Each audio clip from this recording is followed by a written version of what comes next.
Gravitas Plus. I'm Palki Sharma Upadhyay. An electric car runs on battery, you know that. But do you know what these batteries are made of? Rare metals like lithium and cobalt. Cobalt gives the battery stability and allows it to operate safely.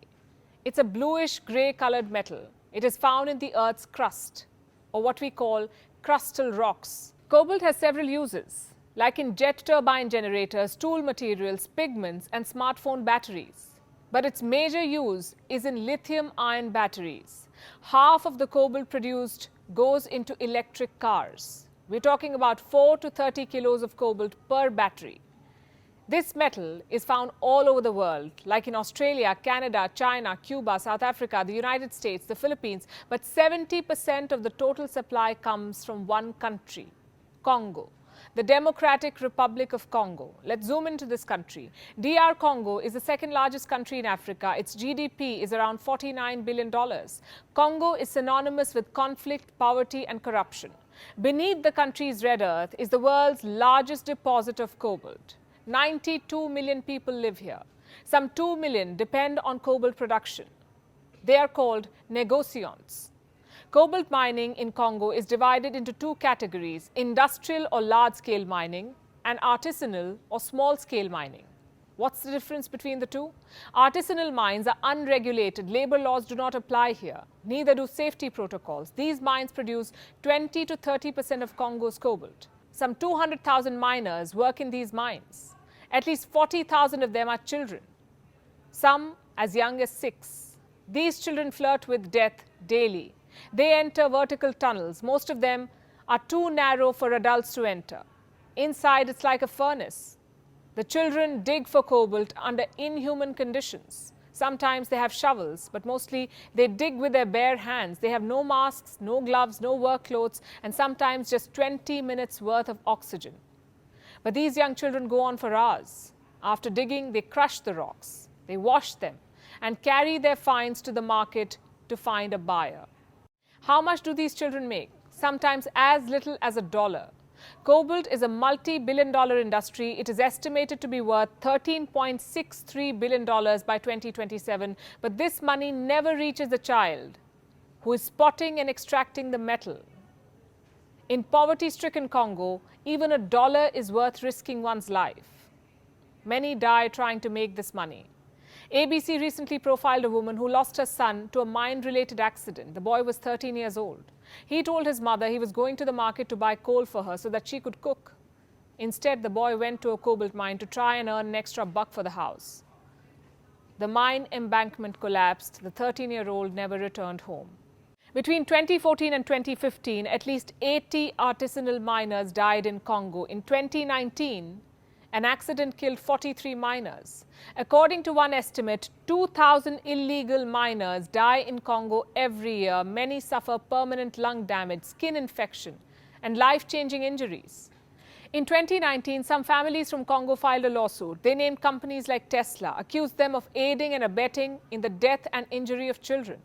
The lawsuit spoke about a child. He was referred to as John Doe 1. John was working as a human mule since the age of 9. He would carry bags after bags of cobalt just for $0.75 a day. One day, John fell into a tunnel. Fellow workers dragged him out of it, but they left John alone on the ground. When the child's parents found out about the accident, they rushed to the mining site. It was too late. John was paralyzed. Doctors say he will never be able to walk again. Why do children work in these high-risk mines? Because of poverty and the hope to get out of it. Families in Congo are betting big on cobalt. It's like their crypto, their chance to make it big. The metal's demand has tripled in the last decade.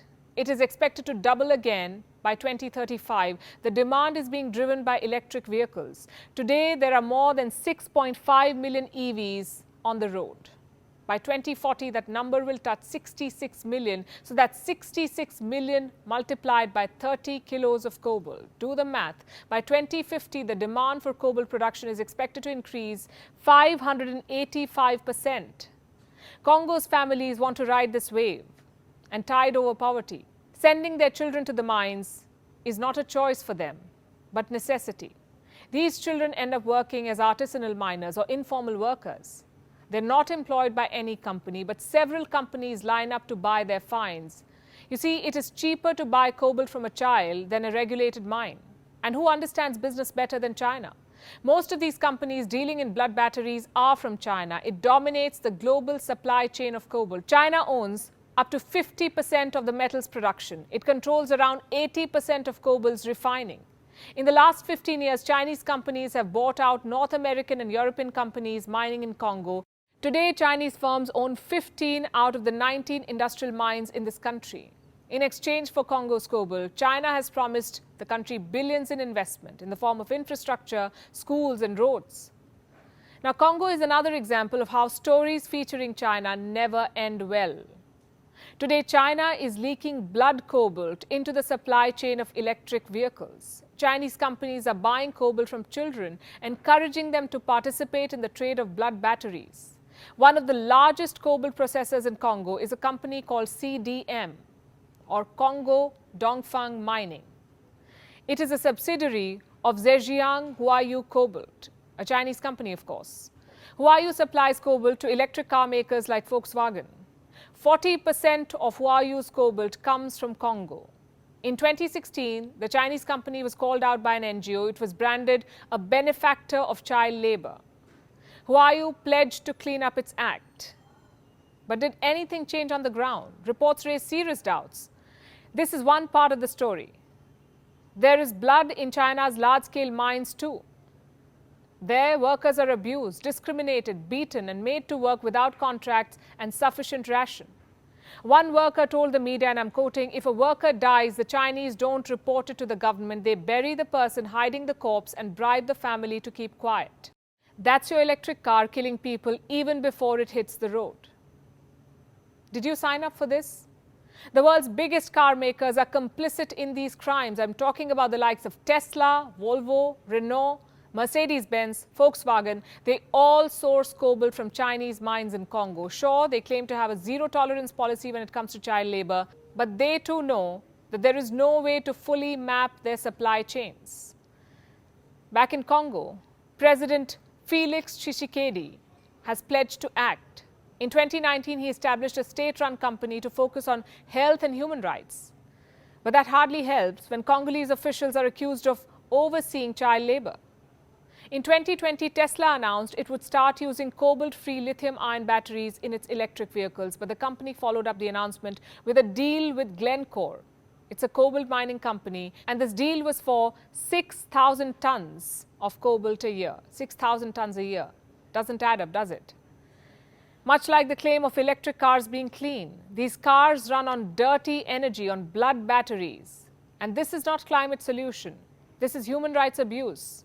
And the two cannot coexist. Climate solution is not supposed to be at the expense of human lives. Long story short, electric vehicles have miles to go. A macaroni turkey, would you believe? I don't know, should I? Yeah. Yes, you should believe that one, David. We shall. Paul, do you get tired of hearing Yesterday or singing it? No. He said, lying through his teeth. Ah. No, I don't actually. I like it, but I do hear it quite a lot. Who are you?